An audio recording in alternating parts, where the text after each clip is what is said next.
Hello ನಮಸ್ತೆ. ಯಾರೆಲ್ಲ ನನ್ನ ಚಾನೆಲ್ ಓಪನ್ ಮಾಡಿಬಿಟ್ಟು ಈ ವಿಡಿಯೋನ ನೋಡ್ತಾ ಇದ್ರು ಎಲ್ರಿಗೂ ಸ್ವಾಗತ ಸುಸ್ವಾಗತ. ಇವತ್ತಿನ ವಿಡಿಯೋದಲ್ಲಿ ನಾನು ಜಿರೇನಿಯಂ ಗಿಡಗಳ ರೀಪಾಟಿಂಗ್ ವಿಡಿಯೋನ ತೋರಿಸ್ಕೊಡ್ತಾ ಇದ್ದೀನಿ. ಬನ್ನಿ ಹಾಗಿದ್ರೆ ವಿಡಿಯೋನ ಶುರು ಮಾಡೋಣ. ವಿಡಿಯೋ ಶುರು ಮಾಡೋಕೆ ಮುಂಚೆ ನನ್ನ ಚಾನಲ್ಗೆ ಹೊಸಬ್ರಾದ್ರೆ ದಯವಿಟ್ಟು ಸಬ್ಸ್ಕ್ರೈಬ್ ಆಗಿ. ಇದರಿಂದ ನಾನು ಹಾಕೋ ವಿಡಿಯೋಸ್ ನೋಟಿಫಿಕೇಶನ್ ನಿಮಗೆ ಮೊದಲಿಗೆ ಬರುತ್ತೆ. ಯಾಕೆಂದ್ರೆ ನಾನು ಇದೇ ರೀತಿಯಾದಂತಹ ವಿಡಿಯೋಸ್ನ ಹಾಕ್ತಾನೆ ಇರ್ತೀನಿ. ಹಾಗೇನೆ ವಿಡಿಯೋ ಇಷ್ಟ ಆದ್ರೆ ಒಂದು ಲೈಕ್ ಮಾಡಿ, ಜೊತೆಗೆ ನಿಮ್ಗೆ ಏನೇ ಡೌಟ್ ಇದ್ರು ಕೂಡ ನನಗೆ ಕೇಳ್ಬೋದು. ನಾನು ಎಲ್ಲದಕ್ಕೂ ಕಮೆಂಟ್ ನಲ್ಲಿ ಆನ್ಸರ್ ಮಾಡ್ತೀನಿ. ಈಗ ಜಿರೇನಿಯಂ ಗಿಡವನ್ನ ರಿಪೋರ್ಟ್ ಮಾಡೋದಕ್ಕೆ ಯಾವ ರೀತಿಯಾದಂತ ಪಾಟಿಂಗ್ ಮಿಕ್ಸ್ ಬೇಕು ಅಂದ್ರೆ ಅರ್ಧದಷ್ಟು ಮಣ್ಣನ್ನು ತಗೊಂಡ್ರೆ ಅರ್ಧದಷ್ಟು ಮರಳನ್ನು ತಗೊಬೇಕು. ಮರಳಿಲ್ಲ ಅಂತಂದ್ರೆ ನೀವು ಭತ್ತದ ಹೊಟ್ಟನ್ನ ತಗೊಬಹುದು.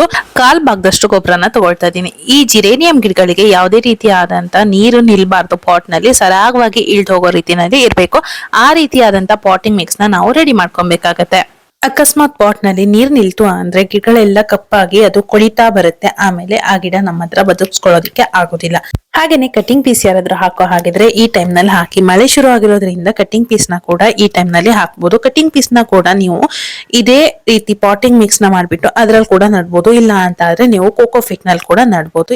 ಈಗ ಮಳೆ ಬೀಳ್ತಾ ಇರೋದ್ರಿಂದ ಬೇಗನೆ ಕಟಿಂಗ್ಸ್ ರೂಟ್ ಬರುತ್ತೆ ಅಂತಾನೆ ಹೇಳ್ಬೋದು. ಇವಾಗ ನಾನು ಈಗ ತಂದಿರುವಂತಹ ಗಿಡನ ರಿಪಾಟಿಂಗ್ ಬಗ್ಗೆ ತೋರಿಸ್ತಾ ಇದ್ದೀನಿ. ಇವಾಗ ತಂದಿರುವಂತಹ ಗಿಡ ನಿಮ್ ಹತ್ರ ಕೋಕೋಫಿಟ್ ನಲ್ಲಿ ಇದ್ರೆ ಅದ್ರಲ್ಲಿ ಕೆಳಭಾಗದಲ್ಲಿರುವಂತಹ ಆ ಕೋಕೋಫಿಟ್ ನ ಎಲ್ಲ ಉದುರಿಸಿ ತೆಗಿಬೇಕಾಗತ್ತೆ. ಇಲ್ಲ ಅಂತ ಆದ್ರೆ ನೀರು ಜಾಸ್ತಿ ಆಗ್ಬಿಟ್ಟು ಅದು ಕೊಳ್ತೋಗುತ್ತೆ. ಅದಕ್ಕೋಸ್ಕರ ಇದರಲ್ಲಿರುವಂತಹ ಕೋಕೋಫಿಟ್ ನ ನಾನು ಉದುರಿಸಿ ತೆಗಿತಾ ಇದ್ದೀನಿ.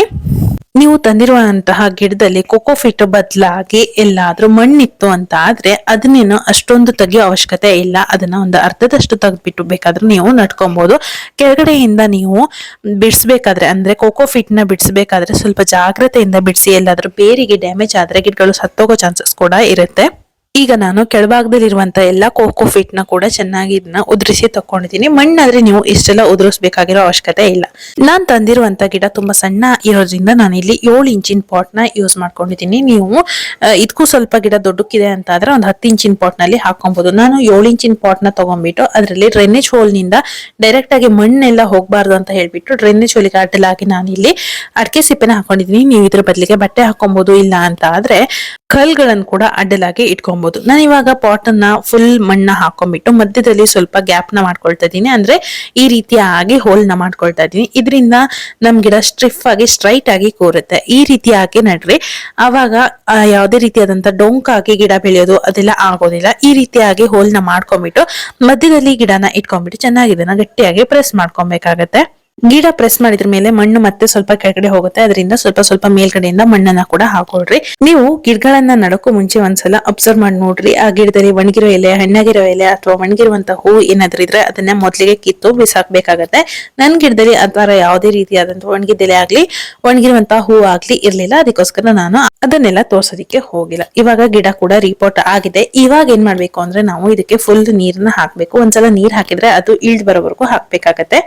ಈಗ ಅಂದ್ರೆ ಫಸ್ಟ್ ಗೆ ರಿಪೋರ್ಟ್ ಮಾಡಿರೋದ್ರಿಂದ ಆ ರೀತಿಯಾಗಿ ನೀರ್ ಹಾಕ್ಬೇಕು. ನೆಕ್ಸ್ಟ್ ನೀವು ಯಾವಾಗ ನೀರ್ ಹಾಕ್ಬೇಕು ಅಂದ್ರೆ ಅದು ಡ್ರೈ ಆಗೋವರೆಗೂ ನೀವು ವೇಟ್ ಮಾಡ್ಬೇಕಾಗತ್ತೆ. ಅದು ಡ್ರೈ ಆದ್ರ ಮೇಲೆ ನೀವು ಅದಕ್ಕೆ ನೀರನ್ನ ಕೊಡ್ಬೋದು. ಡ್ರೈ ಅಂದ್ರೆ ಫುಲ್ ಡ್ರೈ ಆಗಿ ಗಾರ ಆಗೋವರೆಗೂ ಕಾಯ್ಬೇಡಿ. ಅಂದ್ರೆ ಸ್ವಲ್ಪ ಸ್ವಲ್ಪ ತೇವ ಇದೆ, ಇನ್ನೇನು ನೀರ್ ಒಣಗ್ ಹೋಗುತ್ತೆ ಅನ್ನೋ ಟೈಮ್ ನಲ್ಲಿ ನೀರ್ ಕೊಟ್ರೆ ಸಾಕು. ಅದಕ್ಕೆ ಹಾಗಂತ ತುಂಬಾನೇ ತೇವ ಇರ್ಬೇಕಾದ್ರೆ ಕೂಡ ಕೊಡ್ಬೇಡಿ. ತುಂಬಾ ತೇವಾಂಶ ಇರಬಾರ್ದು ಈ ಗಿಡಕ್ಕೆ.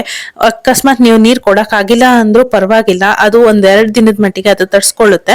ಆದಷ್ಟು ಈ ಗಿಡಕ್ಕೆ ನೀರು ಜಾಸ್ತಿ ಆಗದಿರೋ ರೀತಿನಲ್ಲಿ ನೀವು ನೋಡ್ಕೊಬೇಕಾಗತ್ತೆ. ಇವಾಗ ಇದನ್ನ ಬೆಳಗಿನ ಬಿಸಿಲು ಬೀಳೋ ಜಾಗದಲ್ಲಿ ಇಟ್ಕೊಬೇಕು. ಇದಕ್ಕೆ ಬೆಳಗಿನ ಬಿಸಿಲು ಅಥವಾ ಸಂಜೆ ಬಿಸಿಲು 5-6 ಗಂಟೆ ಟೈಮು ಇದಕ್ಕೆ ಬಿದ್ರೆ ಸಾಕು. ತುಂಬಾನೇ ಬಿಸಿಲು ಕೂಡ ಬೇಡ. ತುಂಬಾ ಬಿಸಿಲು ಅಂದ್ರೆ ಮಧ್ಯಾಹ್ನದ ಬಿಸಿಲೆಲ್ಲ ಇದಕ್ಕೆ ಬೀಳ್ಬಾರ್ದು.